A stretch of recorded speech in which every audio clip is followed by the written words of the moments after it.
Sometimes the most powerful stories aren't in giant novels or epic movies. Sometimes they're hiding in plain sight, in just a single sentence.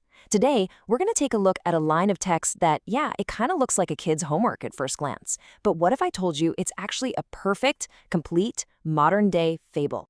So here it is, in all its unedited glory.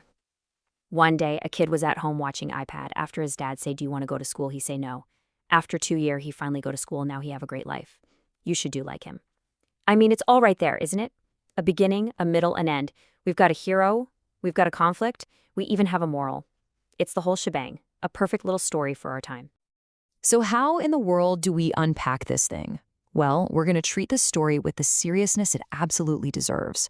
We're going to use a timeless storytelling framework to really understand the epic journey of our hero, the kid. And that framework? It's the hero's journey. You've definitely heard of it. It's the classic structure you find in everything from ancient myths all the way to Star Wars. And for us today, the hero is just a kid. And his great adventure, it doesn't start in a galaxy far, far away. Nope. It starts right at home, in front of an iPad.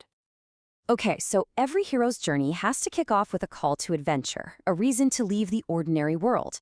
And for our hero, that call is about to come into direct conflict with the crazy powerful pull of that screen. And boom, there it is, the call. It's delivered by the dad, a classic wise old mentor figure, right? Do you want to go to school? It seems like such a simple question, but this is the moment everything starts. It's the big invitation to an adventure, a whole new world of challenges and, actually growing up. And you can see the choice he's facing laid out right here. It's a classic dilemma. On one side, you've got school. That's the adventure, the scaried unknown, the path to growth. On the other side, the iPad. That's the comfort zone. It's easy, it's familiar, it's just staying put. This is the real battle at the very heart of the story. So what does our hero do? He says no, just no. And this is a totally classic, crucial step in the hero's journey. It's called the refusal of the call. Our hero just isn't ready.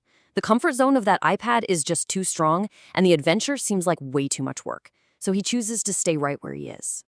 Now, this no isn't just a moment of hesitation. Oh no. The story tells us this one little word leads to a long, long period of just waiting, an ordeal of doing nothing that we can call the 2-year stasis. 2 years. I mean, just think about that for a second.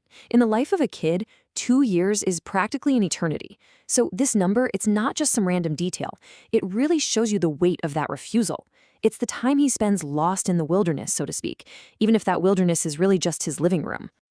This timeline really puts it into perspective. You see it right there. Year 0, the hero says no.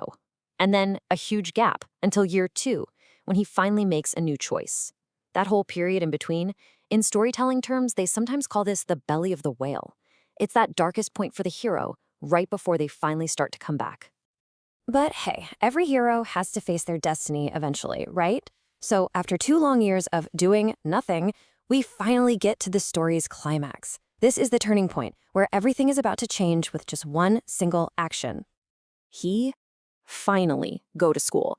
He doesn't just go to school. He finally goes. And you gotta love the spelling here. Finelly. That extra L almost feels like you can hear the struggle, the effort. It suggests this was a hard-won victory. He didn't just wake up and decide to go. He had to overcome something really big to get there. So let's just quickly recap the whole journey. It's laid out perfectly in 4 steps. 1, the call, when dad asks. 2, the refusal, when the kid says no. 3, the ordeal, those 2 years that go by. And 4, the climax, when he finally goes to school. It's a perfect, bite-sized hero's journey. All right, so after the big climax comes the resolution. What's the reward for our hero's epic quest? And maybe more importantly, what's the lesson for the rest of us? Well, that brings us to the final act of our story, a great life. The story tells us, point blank, now he have a great life. This is the prize. This is the treasure he wins at the end of his journey. It's not money, it's not fame, it's something way more important. The great life is what you get for finally answering that call to adventure, for choosing growth over the comfort of the iPad. And just like any good fable, this one wraps up with a very clear moral. You should do like him. The author isn't being subtle here, are they? They're giving us direct instructions. They're basically saying, hey, you want a great life too? Here is the blueprint. Follow this kid's lead. But that brings us to one last really interesting question. When it says do like him, which part are we supposed to copy exactly? Do we say no and wait around for 2 years? Or do we just skip ahead to the triumphant final choice? The story never really says. And, maybe that's the real lesson here. Maybe the path to a great life isn't always a straight line. Maybe it includes some refusal, some delay. But what really matters is that you finally say yes in the end.